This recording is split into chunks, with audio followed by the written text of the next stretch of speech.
Olá pessoal, hoje vamos abordar as ações, vamos ver o conceito, o valor, classificação.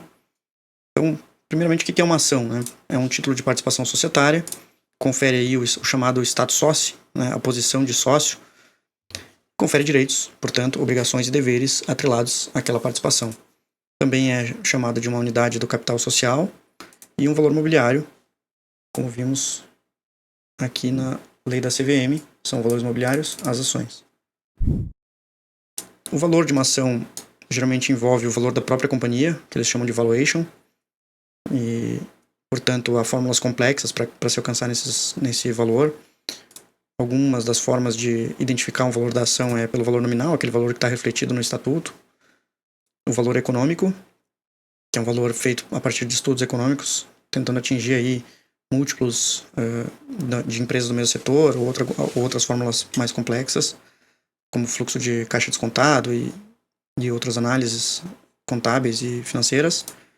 O valor de mercado, que é o valor que a ação tem naquele momento. Então vamos pegar aqui um exemplo de Vale. Então, o Vale do Rio Doce hoje tem um valor aí a ação ordinária tem um valor de R$ 62,53. Se a gente for olhar no site do status, a gente consegue ver alguns elementos que dão ensejo a ancoragens econômicas. Como, por exemplo, aqui o preço sobre o lucro. O que é isso? É o preço atual dividido pelo lucro por ação. Então dá uma ideia de quantos anos, né? Por exemplo, aqui levaria 5 anos e 0,77, quase 6 anos, para a empresa se pagar com base nos valores de lucro que ela recebe, o que é uma margem bem interessante. Outra que é interessante é o EV/EBIT, que mostra quanto que a operação da empresa levaria para pagar o seu próprio valor. Então, também aqui é um indicador bem interessante, impressionante como a Vale tem indicadores muito bons. E claro que faço a ressalva aqui que isso não é recomendação de investimento, tá? Só mostrando para vocês que muitas vezes esses indicadores são utilizados para buscar verificar se o valor, né, o preço atual da ação, aqui no caso 62,55, está interessante. Há também índices de endividamento, o avanço do patrimônio dela, do lucro. A gente vê que ela cresceu e depois decresceu um pouco, o lucro tem reduzido aqui, essa linha laranja, possivelmente em razão das tragédias aí que tivemos nos últimos anos. Também a evolução patrimonial dela, aqui a linha preta dos ativos e a linha vermelha dos passivos. Então, em cima os bens e direitos, e embaixo os deveres e obrigações, balanço patrimonial, tudo isso é levado em consideração quando a gente está querendo chegar num valor dessa ação. Então, o valor patrimonial é aquele valor do PL, né, o valor do patrimônio da ação. Aqui a gente tem o balanço patrimonial, então a gente vê quanto que é o patrimônio líquido dela e divide pelo número de ações. Aí a gente chega num desses indicadores aqui de cima,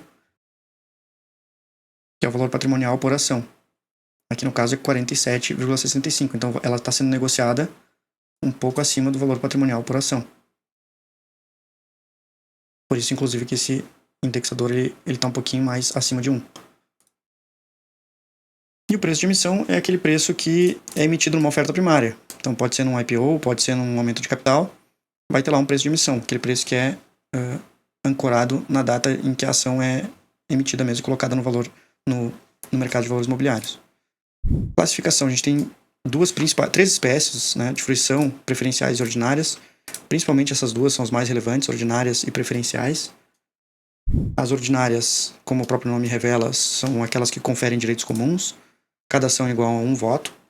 Então, se a gente olhar na lei das SA, a gente vê aqui que a cada ação ordinária corresponde um voto nas deliberações da Assembleia Geral. É uma ação que, portanto, se caracteriza por ter esse voto. As ações ordinárias sempre terão direito de voto, enquanto as preferenciais podem ter direito de voto, mas geralmente não o terão. Também ela pode ser classificada de maneira distinta, né, conforme a conversibilidade, a nacionalidade. se confere voto separado nos órgãos de administração, voto plural. E em companhias abertas aí, essa classificação é vedada. Então, na companhia aberta, é vedada a manutenção de mais uma classe de ações ordinárias. E aqui o artigo 16 prevê a possibilidade de essas classes distintas, né? Com a conversibilidade, se ela pode ser transformada, portanto, em ação preferencial, se pode ser exclusiva de nacionalidade brasileira do acionista, se vai conferir voto em separado para preenchimento de cargos dos órgãos administrativos, e atribuição de voto plural, que é conferido aí em razão da reforma que teve na lei em 2021. De todo modo, essas características vão ter que estar bem discriminadas no Estatuto Social, mas, a rigor, então, as ações ordinárias são aquelas que conferem direitos comuns aos acionistas, dentre eles o direito de voto. Já as ações preferenciais, elas conferem determinados privilégios, o próprio nome revela, né, preferenciais. Então, privilégios ou vantagens especiais, em geral, essas vantagens vão ser de natureza patrimonial, como, por exemplo, uma prioridade no dividendo fixo ou mínimo. Dividendo fixo ou mínimo é aquele que é estabelecido num patamar específico. Prioridade no reembolso de capital com ou sem prêmio, no caso de liquidação, portanto, da companhia, ou ambos. É possível também que confira direitos políticos, como eleição em separado dos membros da administração. A gente vê essa distinção aqui a partir do artigo 17, né, que já diz quais são as preferências, que, como eu estava indicando, e diz como pode ser essa questão da participação no dividendo e no lucro. Via de regra, elas não têm direito ao voto, então o Estatuto pode deixar de conferir as ações preferenciais alguns dos direitos reconhecidos às ações ordinárias, inclusive de voto, ou conferir com restrição. Então, sem violar, claro, os direitos essenciais aqui no 109, os acionistas. Ela pode ter classes distintas também, como as ações ordinárias. Então, ela pode ter classes distintas e qualquer vantagem tem que estar prevista de maneira muito clara no Estatuto também, especialmente se envolver em direitos políticos. Tá? Há algumas restrições que, primeiro, não pode ultrapassar 50% do total das ações emitidas, e há restrições a determinados segmentos de listagem de companhias abertas. Então, vamos ver lá. Aqui tem uma análise, né, uma tabela comparativa. A gente vê que o nível básico pode ter ações ordinárias e preferenciais, nível 1 também, nível 2 também, mas no novo mercado somente ações ordinárias, no Bovespa mais também, só ações ordinárias. Então é uma restrição aí que a gente tem que observar.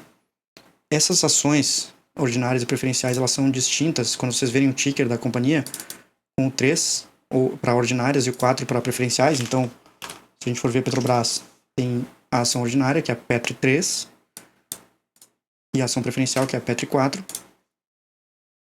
Elas são um pouquinho distintas nos valores, porque, claro, essas diferenças entre elas se refletem no próprio preço da ação.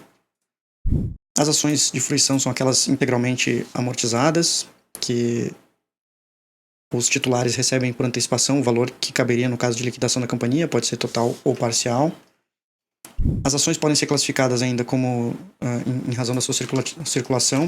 A gente tem aqui as ações nominativas ao portador.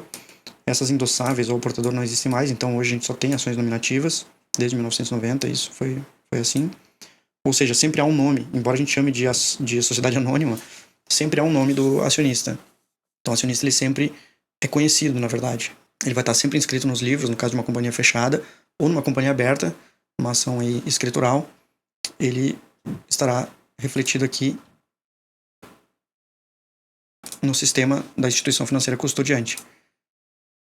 Então aqui, só para finalizar, peguei um exemplo de uma sociedade qualquer que tem na composição do seu capital social a divisão entre ações preferenciais e ações ordinárias só.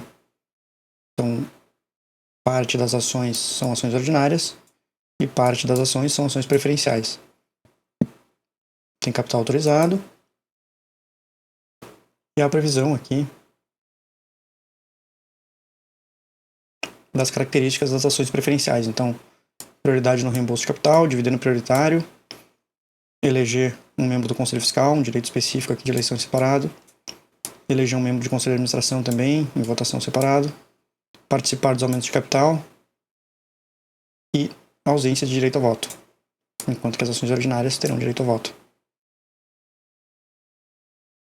Então, sobre ações, eu acho que era mais ou menos isso que a gente tinha para hoje, né? Passando aqui de maneira muito rápida, para a gente avançar aí sobre os outros valores imobiliários nas próximas aulas. Isn't it strange, Joe? It's funny. Working for years, how